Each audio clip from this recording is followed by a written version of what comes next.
사무엘하 20장 14절에서 26절인데요. 14절에서 16절까지만 3절만 읽도록 하겠습니다. 세바가 이스라엘 모든 지파 가운데 두루 다녀서 아벨과 벳마가와 베림 온 땅에 이르니 그 무리도 다 모여 그를 따르더라.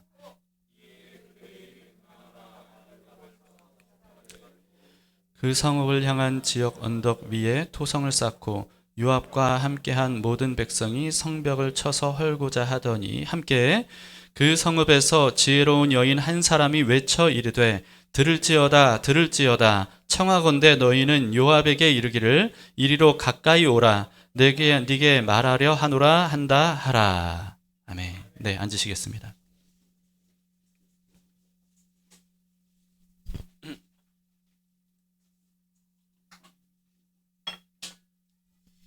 우리는 다윗을 생각하면 이스라엘의 가장 위대한 왕으로만 여기기 쉽고 또 믿음의 사람이다 이렇게만 생각하기 쉬운데요. 사실 다윗의 인생은 정말 고난이 굉장히 많았습니다. 사울 왕에게 10년간이나 정말 꽃다운 20대를 온전히 그냥 도망자로 쫓겨서 살아가야 됐고요. 그리고 또 왕이 된 이후에도 고난이 참 끊이지 않았죠. 자기 아들을 전체를 보면 3명을 잃은 거예요. 그러니까 이제 밧세바가 처음 임신해서 낳은 아기를 잃었고요. 그리고 압살롬이 암논을 죽여서 자기의 장자를 또 잃었고요. 그리고 또 압살롬을 통해서 반란이 일어났는데 그 반란을 진압하는 과정에서 또다시 자기의 아들 압살롬이 죽게 되죠. 여러분, 그니 얼마나 이 참 고난이 많습니까? 그런데 이렇게 고난이 끝날 듯 하면서도 이 다윗의 고난은 끝나지를 않습니다. 아들 압살롬의 반란이 이 압살롬의 죽음으로 끝이 났잖아요. 그래서 다윗이 이제 다시 왕궁으로 돌아가는 길이거든요. 그런데 이 돌아가는 과정에 또다시 백성들 사이에서 이 충돌이 일어나는 참 어려운 일이 또 발생이 됩니다. 우리가 먼저 좀 알아둬야 될 게 있는데요. 다윗 시대부터 성경에 이스라엘을 유다와 이스라엘로 분리해서 기록된 데가 참 많아요. 그래서 유다와 이스라엘이 분리된 기록이라면 그렇다면 이스라엘이라고 되어 있는 것은 이 이스라엘 전체 지파를 다 의미하는 게 아니고요. 유다 지파를 뺀 나머지 지파들을 이스라엘 이렇게 표현을 했습니다. 그리고 그 외에 이제 한 지파 다윗 왕을 따르는 유다 지파는 따로 기록을 하죠. 그걸 여러분들이 이해를 하시면서 성경을 보시면 좋겠습니다. 그래서 이때부터는요, 이스라엘이라고 표현된 부분은 대부분 유다 지파를 제외한 나머지 지파들을 의미한다 하는 거예요. 자, 유다 지파가 앞장서서 다윗을 이 왕궁으로 모셔갑니다. 그런데 나머지 지파 이스라엘 백성들이요, 다윗에게 몰려와요. 그리고는 막 항의를 하는 거죠. 왜 유다 지파가 당신을 이렇게 그 단독으로 이 모셔가도록 했느냐라고 따지는 거예요. 그러면서 뭐라고까지 얘기를 하냐면 유다 지파가 왕을 도둑질해 갔다. 이렇게까지 말을 하는 겁니다. 그러면서 강하게 항의를 해요. 그랬더니 유다 지파 사람들이 또 막 맞대항을 하면서 얘기하는 거죠. 다윗 왕은 우리 지파이기 때문에 우리가 가까이 모시는 건 당연한 거 아니냐. 이렇게 얘기합니다. 그랬더니 나머지 지파들이 그럴 수 없다. 다윗이 우리의 왕인데 우리가 오히려 더 많은 지파가 아니냐. 그런데 어째서 더 많은 지파들을 내버려 두고 유다 지파가 이렇게 왕을 모실 수가 있느냐라고 하는 거죠. 여러분, 이 압살롬이 반란을 일으켰을 때는요, 이 사람들이 대부분 압살롬 편에 섰었거든요. 근데 이제 압살롬이 죽고 반란이 진압이 되니까 이제는 서로 자기들이 다윗을 이제 모셔가겠다고 이 다투는 꼴입니다. 이걸 보면서 참 이런 말이 생각이 났어요. 이런 책 제목이죠. 참을 수 없는 존재의 가벼움.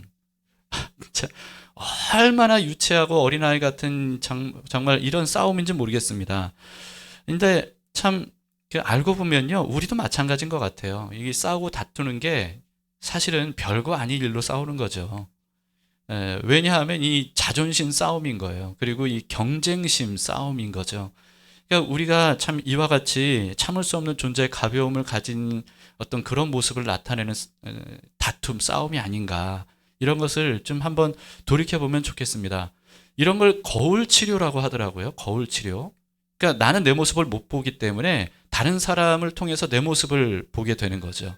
그러면서 이런 모습이 이렇게 참 유치하고 정말 이 말도 안 되는 것이구나 하는 것을 통해서 자기 모습을 봄으로써 이 돌이키는 게 이 거울 치료? 뭐 그렇게 표현을 하는 것 같아요.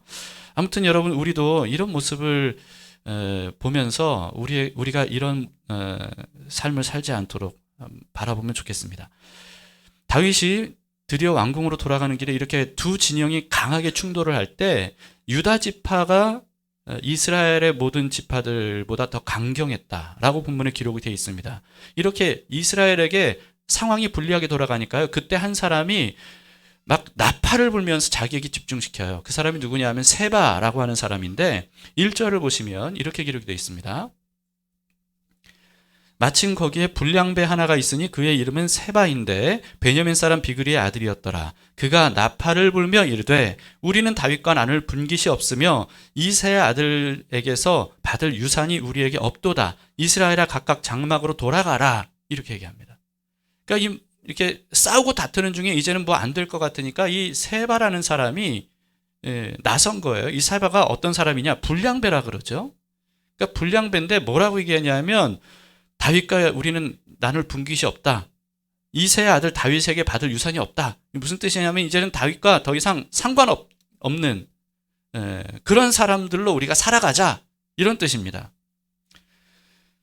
다른 사람도 아니고 여러분, 불량배 한 사람의 말을 누가 듣겠어요? 누가 듣겠어요? 근데 놀랍게도 모든 이스라엘이 그 세바의 말을 듣습니다. 그리고는 다윗을 버리고 세바를 따라가죠. 2절입니다.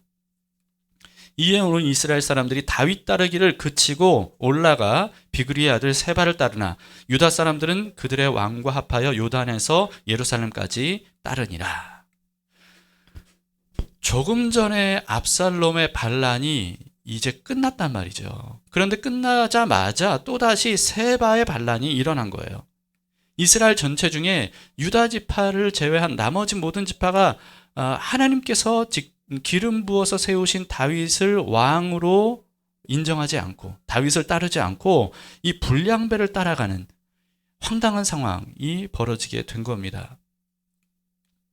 세바를 따르는 백성들이요, 굉장히 많았던가 봐요. 이 다윗이 볼 때 압살롬의 반란보다 오히려 세바의 반란이 훨씬 더 큰 위기라고 느꼈다는 거예요. 그래서 서둘러서 유다 지파의 군대를 다윗이 소집합니다. 그리고는 그 유다 지파의 군대를 빨리 그들을 이제 세바의 반란 세력을 소탕하도록 명령을 내리죠. 이어서 오늘 본문이 시작이 되는 거예요. 이런 상황에서 오늘 본문이 시작이 된 겁니다. 14절을 보세요. 세바가 이스라엘 모든 지파 가운데 두루 다녀서 아벨과 벳마가와 베림 온 땅에 이르니 그 무리도 다 모여 그를 따르더라. 세바가요, 이스라엘 모든 지파를 다 돌아다녔다는 거예요. 유다 지파를 제외한 모든 지파들을 다 돌아다녔어요. 왜 돌아다녔겠습니까? 이게 당연하죠. 다윗을 버리고 자기를 따르라. 이렇게 선동하는 거 아니겠습니까? 다윗은 우리와 상관없다. 다윗이 우리에게 어떻게 대했는지 너희가 생각해봐라. 다윗은 우리의 적이다. 다윗을 더 이상 왕으로 모시지 말고 이제 나를 따르라. 불량배가 이렇게 말하는 소리에 많은 사람들이 동조를 했던가 봅니다. 아벨이라고 하는 성읍에도 갔는데요. 거기에도 모든 사람들이 이 세바를 따랐다고 돼 있어요. 그때 요압이 이끄는 다윗의 군대가 이 아벨 성을 이제 포위를 하고 공격을 시작을 한 겁니다. 여러분, 성경을 보면 요압은요, 굉장히 무자비하고 정말 저돌적인 사람이에요. 그래서 이 아벨 성을 공격할 때도 그랬던 것 같습니다. 완전히 포위를 해서 성벽 높이보다 더 높은 토성을 쌓았어요. 흙더미를 막 가져다가 언덕을 쌓아서 그 언덕으로 이제 성벽으로 뛰어가는 거죠. 넘어가는 거죠. 그래서 성벽을 다 무너뜨리고 이 아벨성을 완전히 초토화시킬 위기에 처한 어떤 그런 상황이 됐습니다. 이 절체절명의 순간에 아벨성의 한 여인이 요압 군대를 향해서 소리를 질렀다는 거예요. 16절입니다. 그 성읍에서 지혜로운 여인 한 사람이 외쳐 이르되 들을지어다 들을지어다 청하건대 너희는 요압에게 이르기를 이리로 가까이 오라 내가 네게 말하려 하노라 한다 하라. 자, 여기에 등장하는 이 지혜로운 여인이 누굴까요? 이름이 기록이 되어 있지 않아요. 그런 걸로 봐서는 사실 유명인은 아니었던 것 같습니다. 무명의 한 여인이에요. 그런데 이 무명의 한 여인이 자신의 삶의 터전인 이 아벨성이 완전히 무너질 수밖에 없는 이런 상황을 그냥 두고만 볼 수 없는 거예요. 그래서 나선 거죠. 이 여인이 나선 덕분에 전투가 중단이 됩니다. 그리고 요압이 이 여인과 이제 회담을 하는 거예요. 자, 18절 19절을 보세요. 회담의 내용입니다. 여인이 말하여 이르되 옛사람들이 흔히 말하기를 아벨에게 가서 물을 것이라 하고 그 일을 끝내었나이다. 이게 무슨 뜻이냐 하면 아벨성 사람들은 굉장히 지혜로워서 모든 것들을 올바르게 잘 판단하는 사람들이다. 이런 뜻이에요. 19절 나는 이스라엘의 화평하고 충성된 자 중 하나이거늘 당신이 이스라엘 가운데 어머니 같은 성을 멸하고자 하시는도다. 어찌하여 당신이 여호와의 기업을 삼키고자 하시나이까 하니. 자, 이 아벨성의 지혜로운 여인이 지금 요압에게 뭐라고 얘기를 하는 거냐면요. 아벨성 사람들은 이스라엘의 동족입니다. 라고 하는 거예요. 다윗 왕의 백성입니다. 라고 하는 거예요. 그리고 또 나아가서 여호와께서 주신 기업이 바로 이 아벨입니다. 아벨성은 하나님께서 우리에게 주신 기업인데 당신이 어째서 이 군대들을 동원을 해서 이렇게 완전히 다 우리의 기업을 삼켜버리려고 하십니까? 이건 말도 안 됩니다. 부당한 일입니다. 라고 하는 거죠. 이 말을 들은 요압이 굉장히 뜨끔했던 것 같아요. 이 지혜로운 여인이 가장 먼저 지혜롭게 뭘 얘기하냐면 지금 이 요압이 이렇게 무자비하게 아벨성 사람들을 완전히 다 전멸시키려고 하는 이와 같은 엄청난 공격은 하나님에 대한, 하나님이 주신 기업에 대한 공격이다. 이런 말이죠. 그러니까 요압이요, 여인에게 정말 강하게 손사래를 쳐요. 오늘 본문에 보면 그렇게 되어 있거든요. 굉장히 강하게 손사래를 치면서 절대로 아니라고. 우리는 아벨성을 삼키는 게 이게 우리의 목적이 아니라는 거예요. 그러면서 반역자 세바 한 사람만 우리에게 내주면 그러면 공격을 멈추고 우리는 다 물러갈 것이다. 이렇게 얘기하죠. 그랬더니 이 여인이요, 즉각 대답을 하는 거예요. 세바의 머리를 베서 당신에게 던져주겠습니다. 이렇게 약속을 하죠. 22절을 보세요.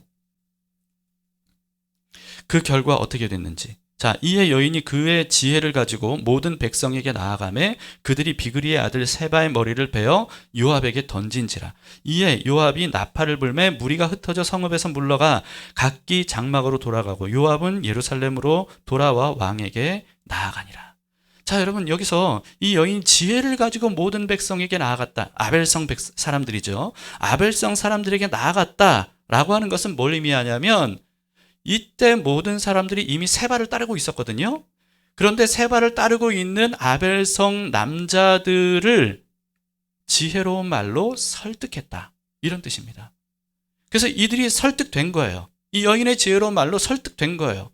우리는 하나님의 백성이고 하나님이 다윗을 왕으로 기름 부어 세우셨고 그렇기 때문에 우리는 다윗의 백성이다. 라고 하는 사실을 일깨운 거죠.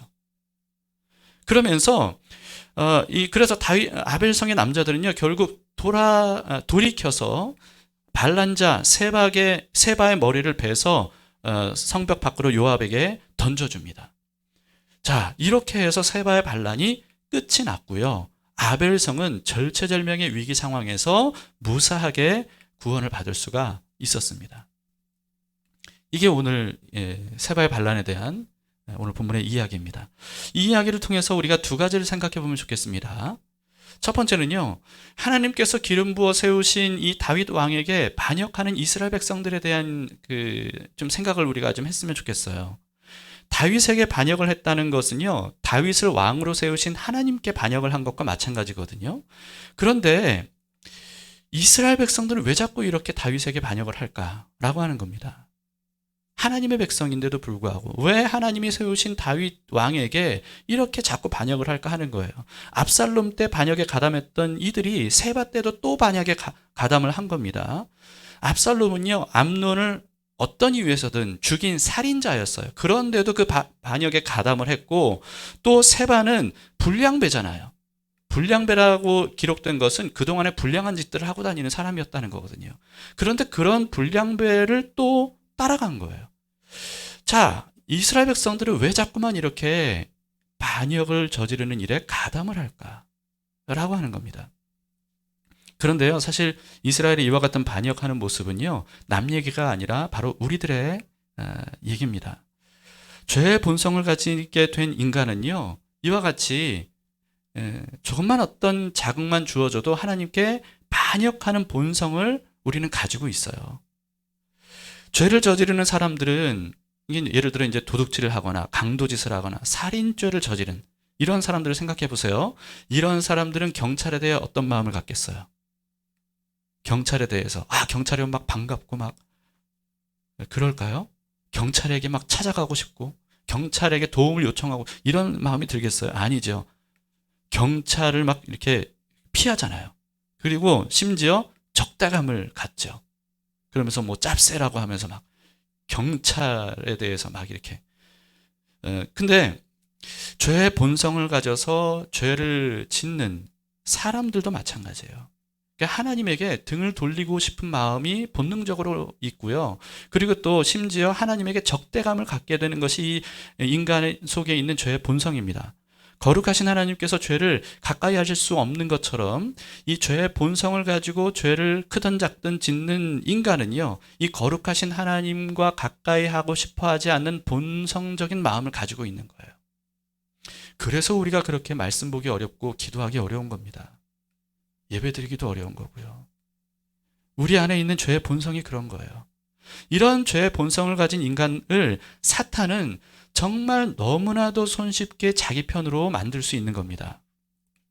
그러니까 압살롬처럼 또 세바처럼 압살롬은 어떤 식으로 백성들을 자기 편으로 만들었어요? 마치 광명한 천사처럼 그렇게 마치 자신이야말로 다윗보다 훨씬 더 백성을 사랑하는 것처럼 그런 모습으로 백성들의 마음을 사로잡았거든요.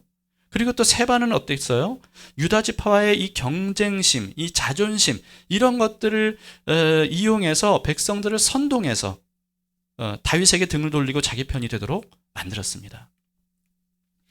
사탄은 오늘날에도요, 이 압살롬과 세바처럼 사람들의 마음을 이렇게 선동하거나 또는 이간질해서 하나님에 대한 불만을 품게 하고 심지어 하나님을 대적하고 싶은 마음을 갖도록 그렇게 유도합니다.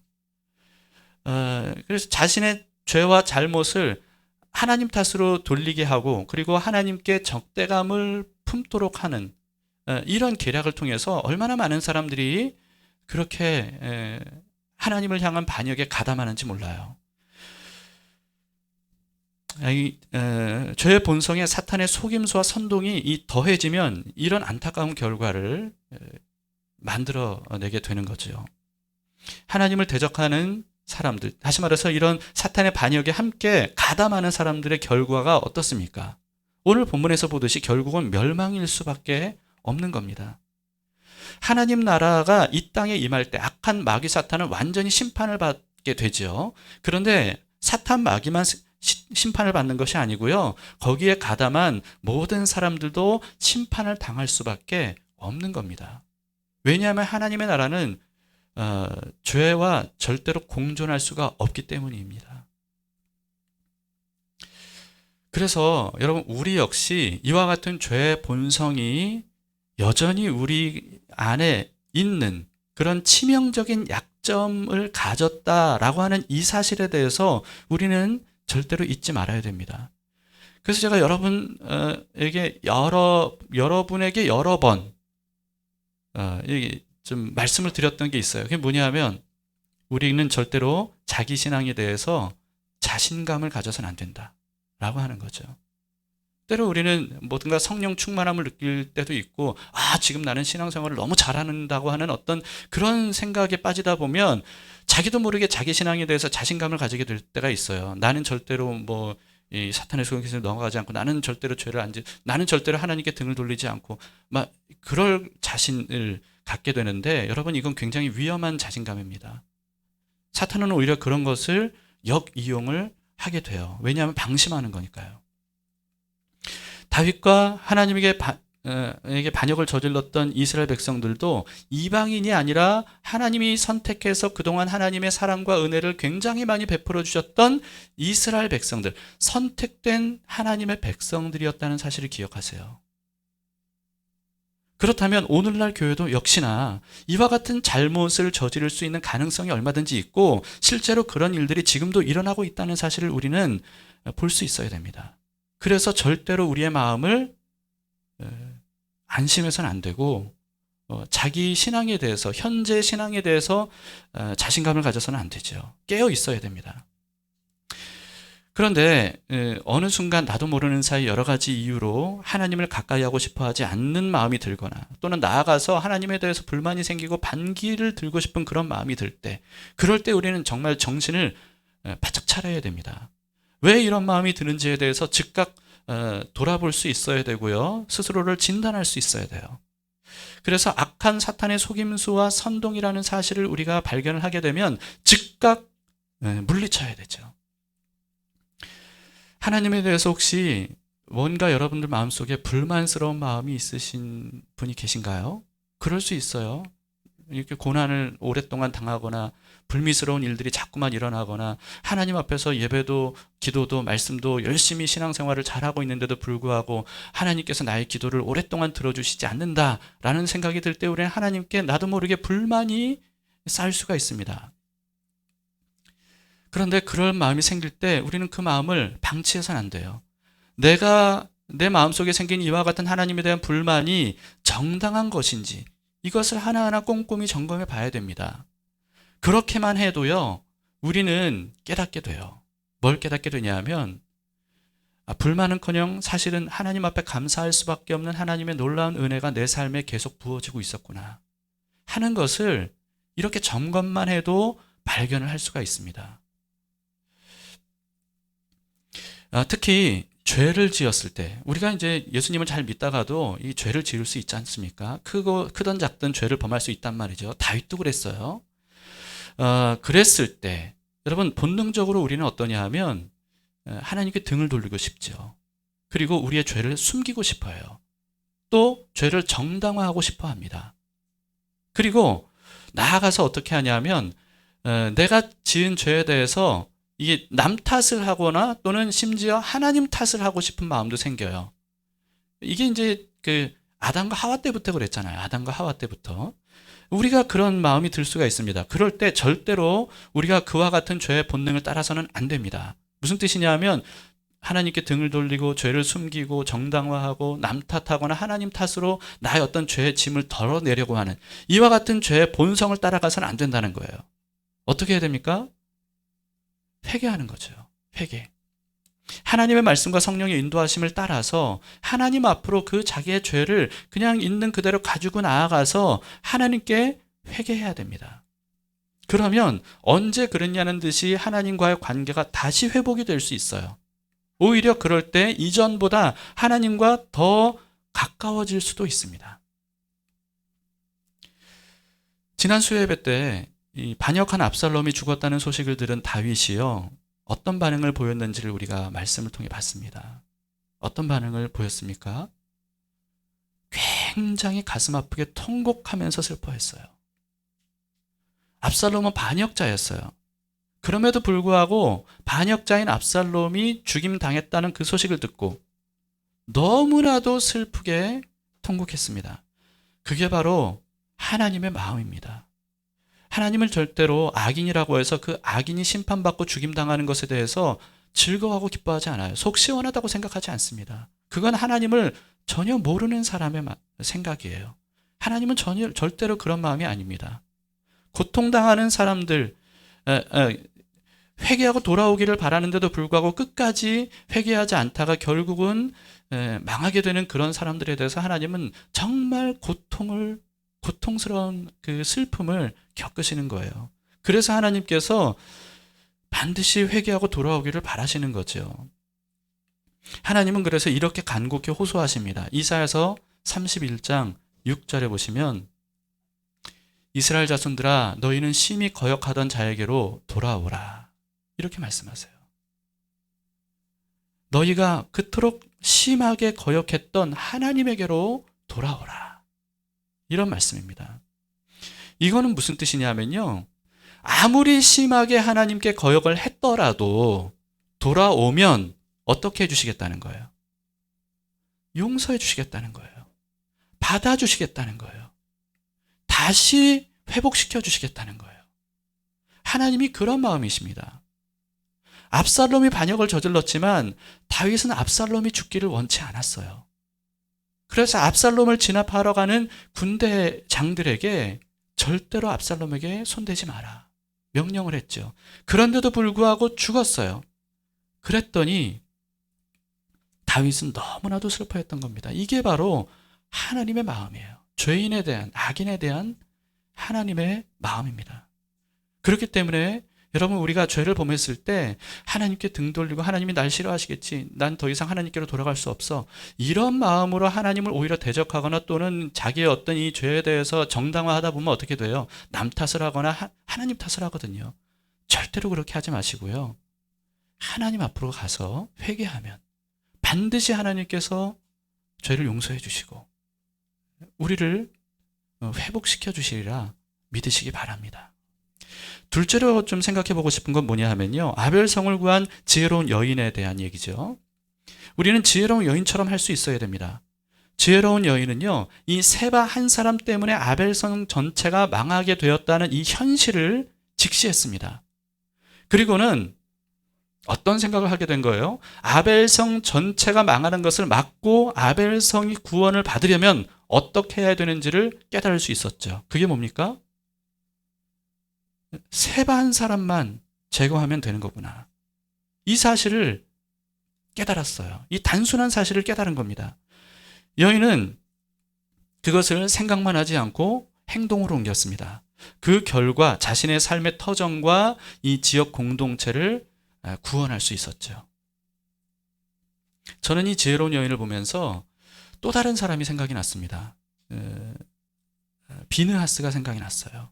민수기 25장에는요, 이스라엘을 저주하는 일에 실패한 이 주술사 발람에 대한 이야기가 24절에 나오고 25절에는 어떤 얘기가 나오냐면, 이 이스라엘을 저주하는 데 실패한 발람이 마지막 꾀를 내서 그것 때문에 이스라엘이 정말 망할 위기에 처하는 어떤 이런 내용이 나와요. 그게 뭐냐 하면, 발람이 마지막으로 낸 계략이 뭐냐 하면 다름 아닌 성적인 유혹이었습니다.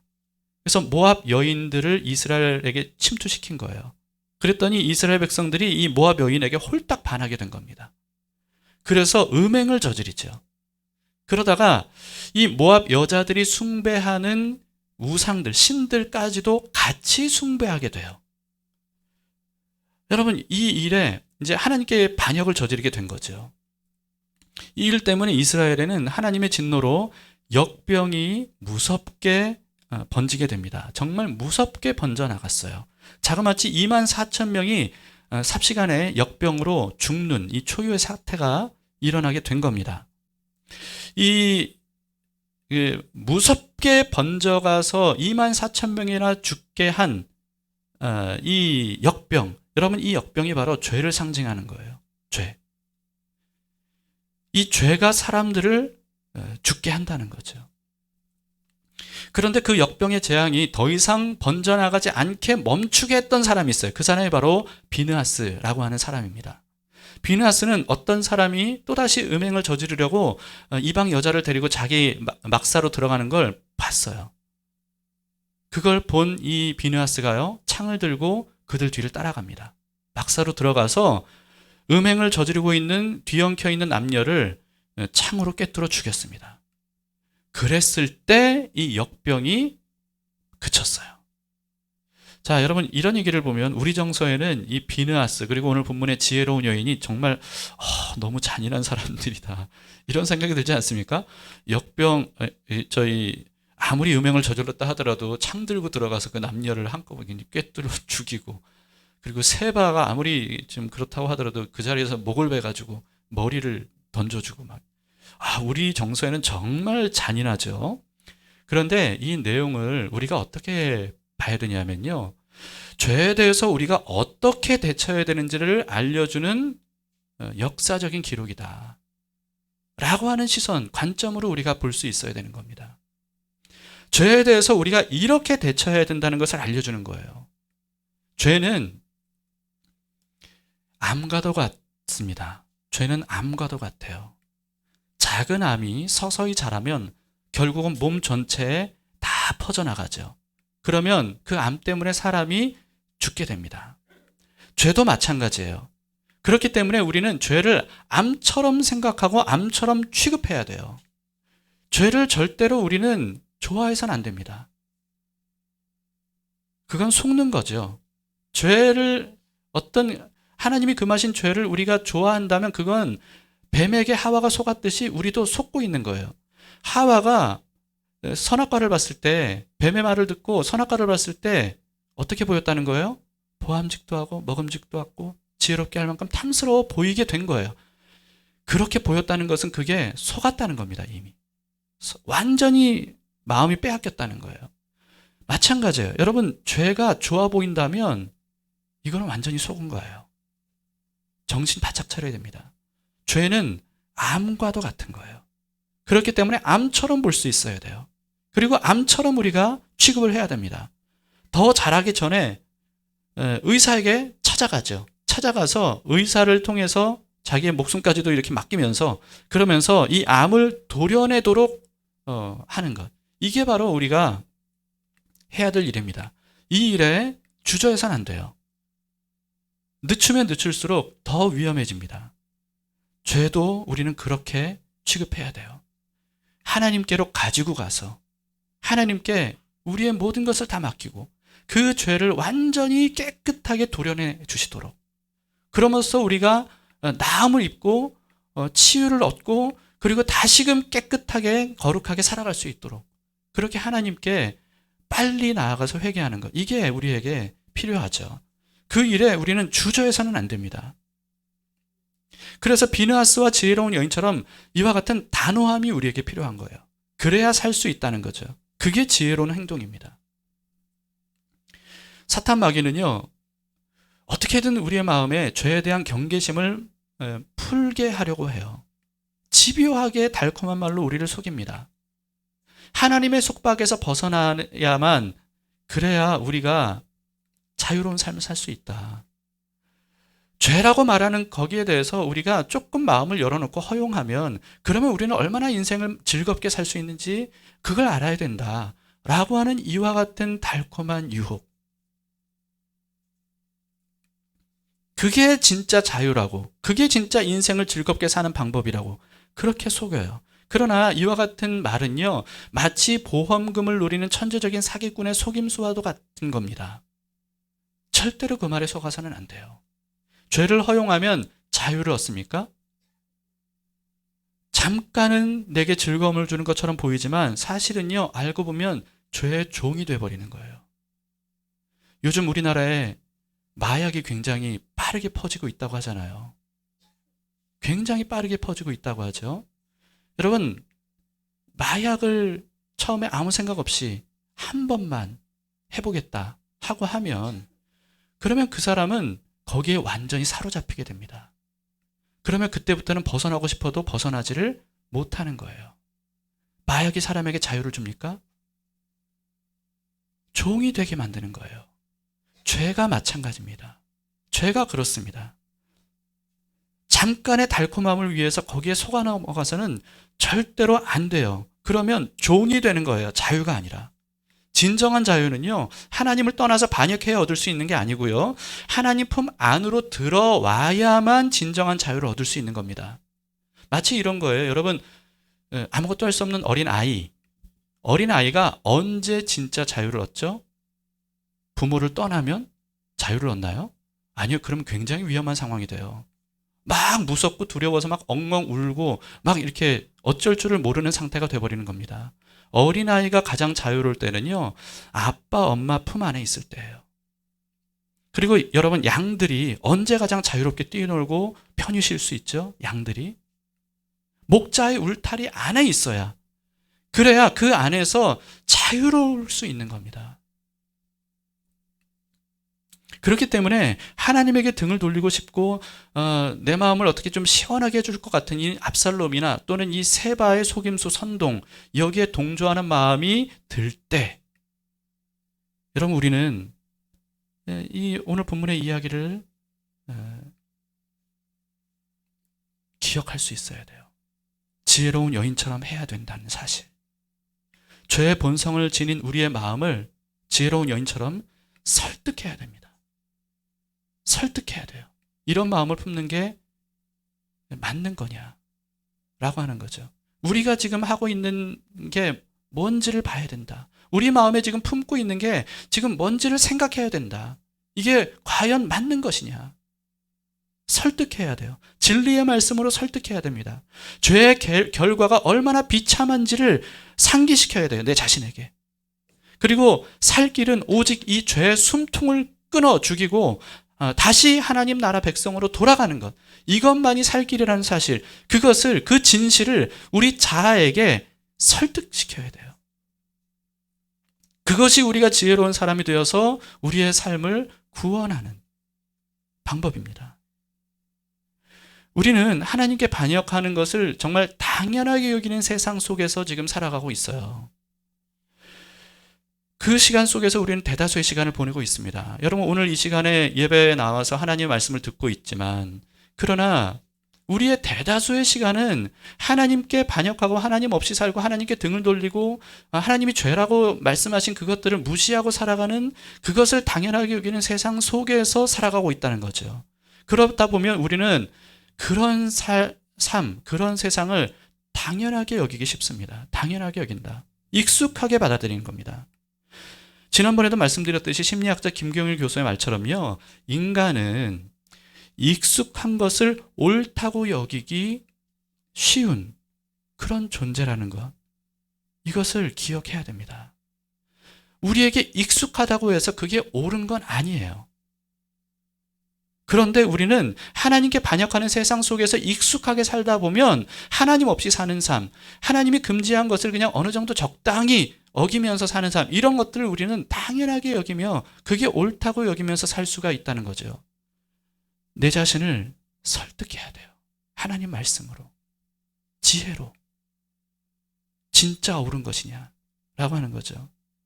정신을 바짝 차리고 절대로 하나님께 반역하는 것을 당연하게 여기는 이 세대를 본받아 따라가서는 안 됩니다. 오늘 주보에 제가 실은 글을 꼭 읽어보시길 바라요. 물고기가 사는 길은 편하게 물살에 떠내려가는 게 아닙니다. 물고기가 사는 길은 뭐예요? 물살을 거슬러 헤엄쳐 올라가는 거죠. 이 세상의 거대한 하나님에 대한 반역의 물줄기에 휩쓸려 가지 말아야, 그래야 우리가 살 수 있습니다. 죄를 죄로 여기지 않고 하나님께 반역하는 것을 당연하게 여기고 오히려 그것을 자유라고 여기면서 사실은 죄의 종로를 타고 있는 이와 같은 사람들이 대다수라고 해서 여러분 우리도 그래도 된다, 이렇게 생각해서는 안 됩니다. 저 사람은 저렇게 좀 약간 이렇게 뭔가를 했더니 좀 부자가 됐네. 저 사람이 이렇게 좀 약간 뭔가 속임수를 쓰고 이렇게 뒷거래를 하고 이랬더니 저 사람이 좀 뭔가 성공했네. 대다수의 사람들이 저런 식으로 해서 성공을 하는구나. 저렇게 떵떵거리고 사는 방법이 바로 그런 거구나. 다 그러니까 나도 그래도 되지 않을까. 여러분, 같이 망하는 길이라는 거예요. 대다수가 그렇다고 해서 우리도 그래도 된다고 여겨서는 절대로 안 됩니다. 대다수가 압살롬을 따른다고 해서, 대다수가 세바를 따른다고 해서 그런 식으로 살아가다가는 하나님이 우리를 위해 예비하신 구원과 복을 얻으며 누리며 살아갈 수가 없음을 우리는 기억할 수 있기를 바랍니다. 여러분, 부디 지혜로운 여인과 또 비느하스처럼 죄에 대해서 단호한 결단을 우리가 하도록 합시다. 우리가 좀 전에 찬양하지 않았습니까? 내 마음 확정되고 확정되었습니다. 오직 주님만을 바라봅니다. 주님만을 의지합니다. 주님께만 예배하고 주님 말씀에 따르며 살겠습니다. 제가 따를 분은 오직 주님밖에 없습니다. 이와 같은 단호한 결단, 그리고 행동, 이것이 우리에게 필요합니다. 세상을 살면서 우리가 어디에 귀를 기울여야 될지, 어디에 마음을 둬야 될지, 그냥 흘러내버려 두어서는 절대로 안 되고요. 우리의 주파수를 정확하게 하나님께 맞출 수 있기를 바랍니다. 그럴 때 점점 더 세미하게 하나님의 음성이 들리고, 그리고 또 하나님의 선명한 인도하심을 받으면서 하나님이 예비하신 구원과 복된 삶을 살 수 있으리라 믿습니다.